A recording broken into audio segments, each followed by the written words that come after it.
प्यारे बच्चों, आप सभी का स्वागत है हमारे YouTube चैनल एवं Telegram channel Tiwari agriculture academy में। और जैसा कि आप सबको पता है कि आज यूपी कैडेट की काउंसलिंग है, तो हम सब यहाँ पर ये देखेंगे कि कैसे आप अपने फ़ोन से ही या फिर इंटरनेट कैफ़े जाके अपनी काउंसलिंग को करा सकते हैं। कैसे कैसे क्या क्या चीज़ें आज होनी हैं। तो सबसे पहले मैं उन बच्चों के बारे में बात करूंगा जो टेलीग्राम पर जुड़े हुए हैं, जिन्होंने हमारा टेलीग्राम चैनल ज्वाइन कर रखा है। तो बच्चों, अगर आप टेलीग्राम चैनल को खोलेंगे ऐसे, तो यहां पर आपने टेलीग्राम चैनल को हमारे ज्वाइन कर रखा होगा।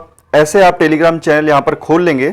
उसके बाद आपको दिख रहा है कि यहां पर हमने अभी सुबह एक अपडेट दिया था आपको कि कैसे काउंसलिंग को कराना है। तो हमने बताया था कि आज आपको इस लिंक पर जाना है। यहां पर यह लिंक दिया गया है, इस लिंक पर जाना है और यहां पर आपकी 500 रुपए जमा हो जाएंगे। आपकी फीस 500 रुपए यहां पर जमा होगी।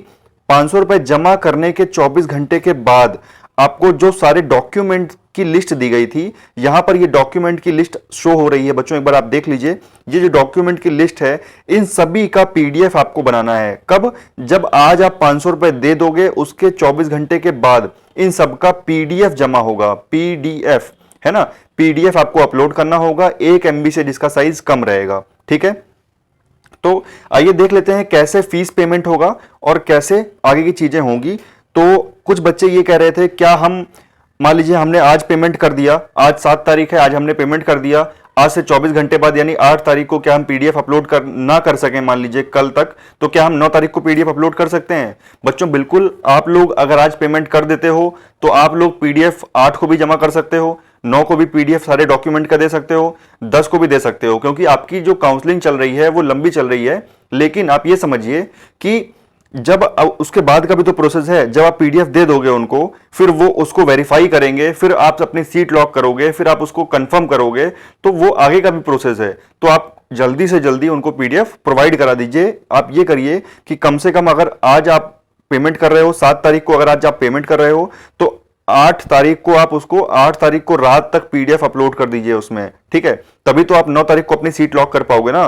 तभी तो उसके बाद जब वो सीट कंफर्म कर देंगे, फिर आपको लॉक करना होगा उनको। ये सारा का सारा यहां पर हमने ये प्रोसेस आपको बताया हुआ था, है ना। ये आपको बताना पड़ेगा कि आप किस यूनिवर्सिटी में, किस विषय में और कौन सी सीट लेना चाह रहे हो, फ्री लेना चाह रहे हो या पेड लेना चाह रहे हो। तो ये सारी चीजें। चलिए, अब हम एक स्टूडेंट का यहां पर करके देखेंगे कि कैसे फीस पेमेंट होगा और कैसे सारी की सारी चीजें होंगी।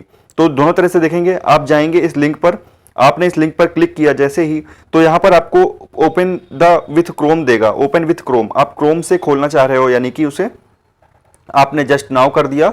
अब देखोगे आप यहां पर ऐसा कुछ स्टेट बैंक कलेक्ट करके इनका ये ऑप्शन खुल के आ जाएगा इस तरह का। जैसे ये खुल के आएगा, आपको क्या करना है, आपको यहां पर ये जो ऑप्शन है, यहां पर आपको क्या करना है, टिक करना है। आपने ये देखिए यहां पर इसे टिक कर दिया। इसके बाद आगे बढ़ेंगे। अब आपको टिक करना है यहां पर प्रोसीड में। अब आप प्रोसीड पे टिक कर दोगे। जैसे प्रोसीड पर आप टिक करोगे तो कुछ ऐसा आ जाएगा फंक्शन, आपको सामने स्क्रीन पर दिख रहा है, कुछ ऐसा फंक्शन खुलकर आ जाएगा बच्चों। इसके बाद आपको क्या करना होगा, इसके बाद आपको सेलेक्ट कैटेगरी करनी होगी, है ना। सेलेक्ट कैटेगरी यहां पर क्लिक करेंगे। सेलेक्ट कैटेगरी क्लिक करते ही आपके सामने ऐसा कुछ खुल के आएगा, ये वाला आइकन खुलकर आएगा। यहां पे लिखा है UP cadet 2020 counselling registration fees. ठीक है, ये ऑप्शन आपको यहां पर लिखा हुआ दिख रहा है। ठीक है, तो जैसे ये लिखा दिखेगा, आपको इसी नाम पे क्लिक करना है। जैसे ही आप नाम पे क्लिक कर दोगे बच्चों, ये यहां पर ऐसे भर जाएगा। ठीक है, यानी कि आपने अपना जो सेलेक्ट पेमेंट की कैटेगरी है वो आपने यहां पर सेलेक्ट कर ली कि यूपी कैडेट की काउंसलिंग में आप पार्टिसिपेट करने जा रहे हो। और यहां पर जो है वो अब हम लोग रोल नंबर को डालेंगे। देखिएगा, एक बार मैं बता दे रहा हूं, यहां पर रोल नंबर को डालेंगे और यहां पर वो नंबर डालेंगे, यहां पर वो मोबाइल नंबर डालेंगे इस जगह पर जो आपने फॉर्म भरते टाइम डाला था। ठीक है, चलिए अब हम लोग एंटर रोल नंबर करते हैं। तो देखिए, रोल नंबर स्टूडेंट का जो है वो मैं यहां पर डाल दे रहा हूं 122207। अब हम उसका यहां पर मोबाइल नंबर डालेंगे। वो आप लोग इसको परेशान मत करिएगा, ठीक है। तो बार बार फोन वगैरह ना करिएगा। जो भी चीजें हैं वो आपको तिवारी एग्रीकल्चर एकेडमी के प्लेटफॉर्म पर ही पता चल जाएंगी। सब लोग अपना अपना मोबाइल नंबर डालेंगे जो आपने अपने फॉर्म में भर रखा था। ठीक है, 31, 16 और ये 26।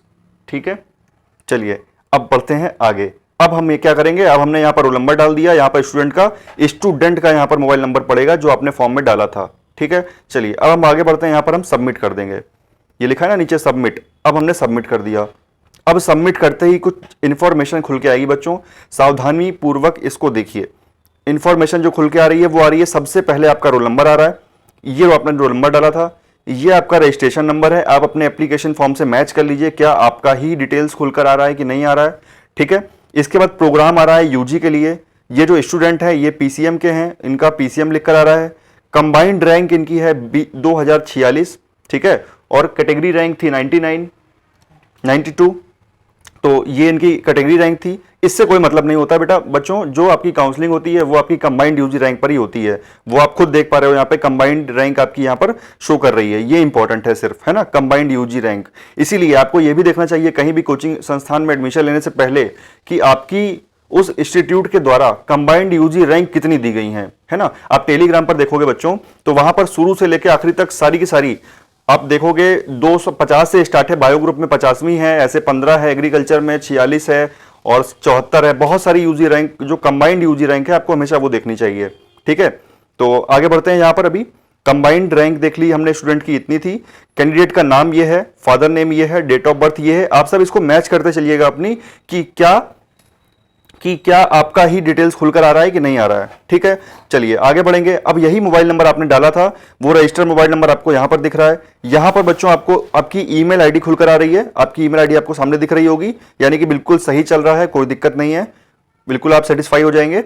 और यहां पर उसकी कैटेगरी दिख रही है, स्टूडेंट यहां पर ओबीसी है तो उनका यहां पर यूपी बीसी लिखकर इस तरह आ रहा है, ठीक है। आप जो भी होंगे वो आपकी कैटेगरी यहां पर लिख के आएगी।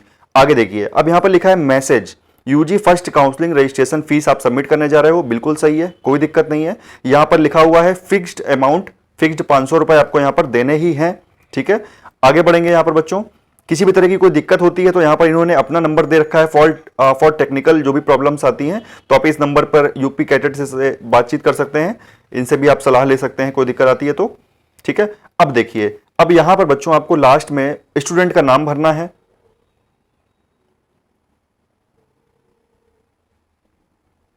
यहां पर स्टूडेंट का नाम भर दिया जैसे हमने।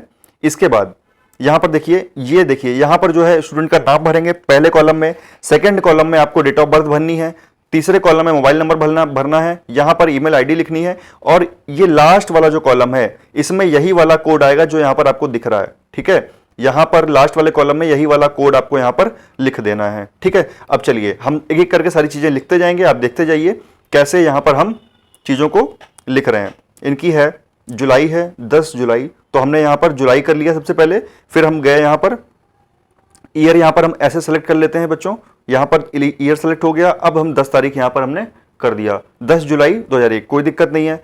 अब मोबाइल नंबर वापस से यहां पर हम डाल देंगे 94, एक सेकंड बच्चों, 94523116 और 26, ठीक है।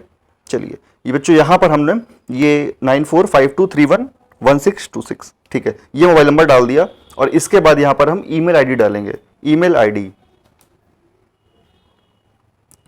आप सबको अपनी अपनी डालनी है, आप यही मत डाल दीजिएगा, है ना। जो भी ईमेल आईडी आपने फॉर्म में सबमिट कर रखी है वो ईमेल आईडी बच्चों आपको यहां पर डालनी होगी, ठीक है। चलिए देख लेते हैं ईमेल आईडी, यहां पर ऊपर भी यहां पर इसमें इन्होंने फॉर्म में दे रखा था, तो देख लीजिए यहां पर लिखा है विकास वर्मा 3071@gmail, तो वही ईमेल आईडी यहां पर बच्चों आपको डालनी है, विकास वर्मा 3071।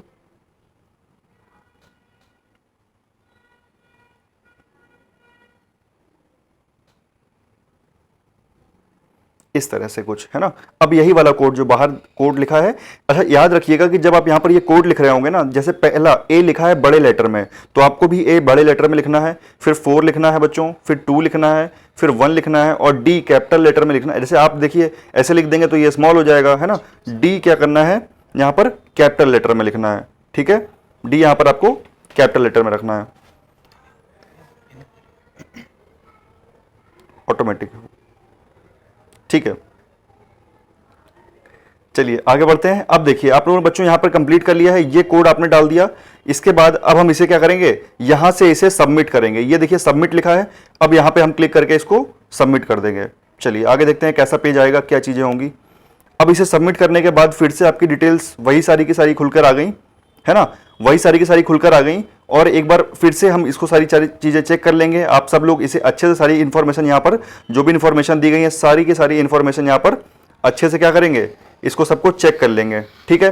फिर आपसे लास्ट टाइम पूछ रहा है please ensure that you are making the payment to the correct pay, मतलब बिल्कुल सही है ना, आप पेमेंट करने चाह रहे हो ना, काउंसलिंग लेना चाह रहे हो कि नहीं चाह रहे हो, ठीक है, ये बात आपसे पूछना चाह रहा है वो। तो अगर आप काउंसलिंग लेना चाह रहे हो तो यहाँ पर क्या कर दोगे, इसको कर दोगे भैया हाँ कंफर्म है हम लेना चाह रहे हैं, ठीक। तो अभी हम यहाँ पर कंफर्म करने जा रहे हैं, फिर देखते हैं आगे क्या होता है। कंफर्म हमने दाब दिया। अब देखिए कंफर्म दाबने के बाद क्या होगा कि ये बैंक का एक पेज खुल के आ जाएगा। State bank collect multi option payment होता है इसमें सिस्टम, कैसे कहाँ से पेमेंट होगा ये चीज़ देखेंगे। तो जो बच्चे नेट बैंकिंग करना चाहते हैं, इंटरनेट बैंकिंग, ये तो बहुत से बच्चों के पास नेट बैंकिंग नहीं होगी तो हमें इससे मतलब नहीं है। हम आगे बढ़ जाएंगे कार्ड पेमेंट वाले में। कार्ड पेमेंट सबके पास एटीएम कार्ड होता है, कार्ड पेमेंट आप लोग कर सकते हो। तो रुपे कार्ड सबके पास होगा, सबसे ज़्यादा मैक्सिमम लोग जो करेंगे वो रुपे कार्ड से ही पेमेंट करेंगे। किसी ना किसी का एटीएम कार्ड लेकर रुपे कार्ड वाले बटन पे जाएंगे, ठीक है। अब थोड़ी देर के लिए देख लेते हैं, अभी हम भी इसी से ही पेमेंट करने वाले हैं, रुपे कार्ड से ही आपको करके दिखाएंगे। लेकिन थोड़ा सा आगे बढ़ के बच्चों और देख लेते हैं कि जो बच्चे यूपीआई वगैरह करना चाहते हैं वो कैसे करेंगे। अच्छा, जो बच्चे यूपीआई करेंगे वो यहां से यहां पे क्लिक करके आगे पेमेंट डिटेल भर के वो कर लेंगे आसानी से, और बाकी अभी हम जो करेंगे वो रुपे कार्ड से ही करेंगे, ठीक है। इससे करके देखते हैं, चलिए देखते हैं। रुपे कार्ड पे मैंने क्लिक कर दिया। अब यहां पर मुझे कार्ड की डिटेल डालनी होगी, है ना।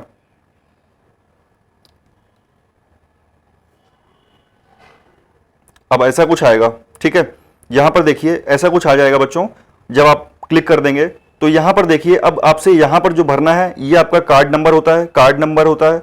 यहां पर एक्सपायरी डेट होती है बच्चों, ये आपकी एक्सपायरी डेट फॉर्म उसी कार्ड में ही लिखी होती है।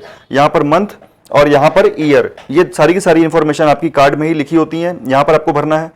कार्ड का या अकाउंट का जो मालिक है वो उसका नाम यहां पर क्या होगा, अकाउंट होल्डर या कार्ड होल्डर का नाम। और कार्ड के पीछे एक सीवीवी नंबर होता है जो किसी को बताना नहीं चाहिए, दुकान वाले को भी नहीं बताना चाहिए और मैं भी अपना नहीं बताऊंगा, ठीक है। तो यहां पर बच्चों वो सीवीवी नंबर पड़ेगा जो कार्ड के पीछे होता है। तो ये सारी की सारी इंफॉर्मेशन बहुत ही आराम से एक एक चीजें मैच करके आपको भरनी है, ठीक। और यहां पर टाइप द करेक्टर, ये 5 चीजें हैं जो लास्ट में हम आपको बता रहे हैं पेमेंट करने के लिए, ये इंपॉर्टेंट है। तो यहां पर जो ये करेक्टर लिखा है टाइप द कैरेक्टर्स, तो यहां पर बच्चों ये जो K9C5W लिखा हुआ है इसी लेटर को यहां पर इस बॉक्स के अंदर भरना है। इस बॉक्स के अंदर यहां पर ये K9C5W लिख देंगे और इसके बाद इस बटन को यानी पे के बटन को क्लिक कर देंगे। ये बात पूरी समझा दी हमने। अब चलिए इसे हम कर देंगे, ठीक है। अब हम इसे करके इसे हम जो भी चीजें हैं वो कर देंगे, अपनी डिटेल हम भर देंगे।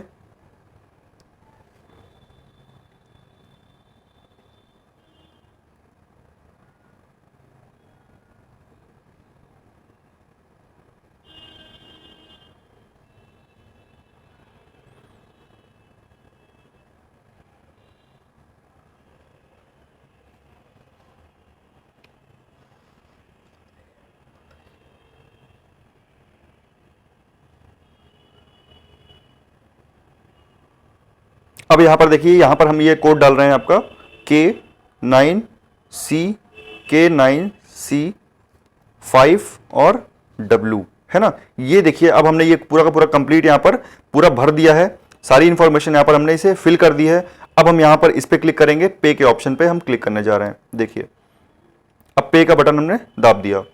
जैसे ही पे के बटन को दाबेंगे बच्चों कुछ ऐसा एक लास्ट फंक्शन खुलकर आएगा। इसमें क्या होता है कि आपके नंबर पे एक ओटीपी जाता है, 1 टाइम पासवर्ड जाएगा। जैसे ही आपके नंबर पे पासवर्ड जाएगा वो ओटीपी आपको यहां पर भरना है बच्चों, एंटर ओटीपी में आपको वो भर देना है। यहां पर एंटर ओटीपी में आप जैसे ही ओटीपी डालेंगे तो ओटीपी आपका जो भी आया रहेगा वो ओटीपी आपको यहां पर डालना होगा, ठीक है। हमने इस ओटीपी को डाल दिया है।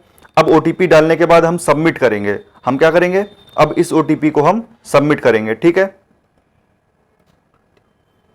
एक बार फिर से हम ओटीपी सही ओटीपी डालेंगे। मुझे ऐसा लग रहा है शायद मैंने गलत कर दिया था, सही ओटीपी हमने डाल दिया, ठीक है। चलिए अब हम इसे सबमिट करेंगे। हमने सबमिट किया, देखिए क्या होता है। तो बच्चों हम लोगों ने ये चीज वहां पर देख ली थी कि हम लोगों ने ओटीपी डाल के वहां पे सबमिट कर दिया। सबमिट करने के बाद बहुत से बच्चों की ये दिक्कतें आ रही हैं कि उनके सामने कुछ इस तरह का पेज एसबीआई का खुल के आ जा रहा है, जिसमें ये लिख के आ रहा है कि your internet banking season is closed because you have performed an incorrect operation. तो परेशान होने वाली कोई बात नहीं है। सबसे बड़ी बात यह है कि अगर इस तरह की चीज लिखकर आ रही है और उनके अकाउंट से पेमेंट भी कट जा रहा है, तो आपने अगर खुद से पेमेंट किया है तो भी ना घबराएं। अगर आपने दुकान वाले से पेमेंट कराया है या दुकान से किसी पेमेंट करा है तो आप उनको अपनी जेब से पैसा दे दें, बिल्कुल परेशानी वाली कोई बात नहीं है। अगर उनका पैसा कटा है तो आपको परेशान होने की जरूरत नहीं है। अगर ये चीज लिख के आई है तो परेशान होने की जरूरत नहीं है। थोड़ी देर के बाद जब इस तरह का पेज आपको आ जाएगा उसके बाद आपको उनको पेमेंट कर देना है, घर चले आना है, ठीक है। अब जैसा आप यहां पर देख पा रहे हो कि 11:39 पे हम लोगों ने यहां पे पेमेंट किया था। 11:39 के पेमेंट करने के बाद आप देखो यहां पर 1:26 पे आपको दिख रहा है, यहां पर 1:23 पर ये देखिए 1:23 पे जो है ये आपका एक हमारे पास जो मैसेज आया है कि एसबी कलेक्ट की ये ट्रांजेक्शन आईडी लिखी है। यहां पर ये ट्रांजैक्शन आईडी है, इसमें लिखा है combined agri and tech entrance test 2020 UP CATET 2020 counselling registration fees successful. यानी कि ये मैसेज देखिए हमारे पास आ गया कि फीस जो है वो सक्सेसफुली हो चुकी है, रजिस्ट्रेशन जो है वो सक्सेसफुली हमारा कंप्लीट हो चुका है। तो अगर रजिस्ट्रेशन इस तरह का मैसेज आपके पास आ रहा है कि रजिस्ट्रेशन कंप्लीट हो चुका है तो परेशान मत होइए। अगले 24 घंटे के बाद अब कैसे डॉक्यूमेंट अपलोड करना है, सारी की सारी बातें वो हम आपको टेलीग्राम के माध्यम से बताते रहेंगे। तो आप सब टेलीग्राम पर जरूर जुड़े रहिए। और इसके अलावा इससे पहले जो ये इस तरह का मैसेज आया था इसको देख के घबराने जैसी कोई बात नहीं है। बच्चे बहुत सारे परेशान हो रहे थे, लगातार कॉल्स आ रही हैं, तो आप लोग परेशान मत होइए। सभी लोग जिनकी जो भी रैंक है वो सभी लोग काउंसलिंग जरूर करवाएं, ठीक है। तो धन्यवाद, बने रहिए। और किसी भी तरह की जानकारी अगर आपको चाहिए तो आपके पास सीएसए का जो नंबर है वो हमने टेलीग्राम पर दे दिया है, आप वहां पर कॉल कर सकते हैं। या फिर वहां से जब ना संतुष्ट हो तो हम तो आपके साथ ही हैं, तिवारी एग्रीकल्चर एकेडमी आपके साथ है, घबराने की कोई बात नहीं है। सिलेक्शन लीजिए, पढ़ते रहिए। धन्यवाद।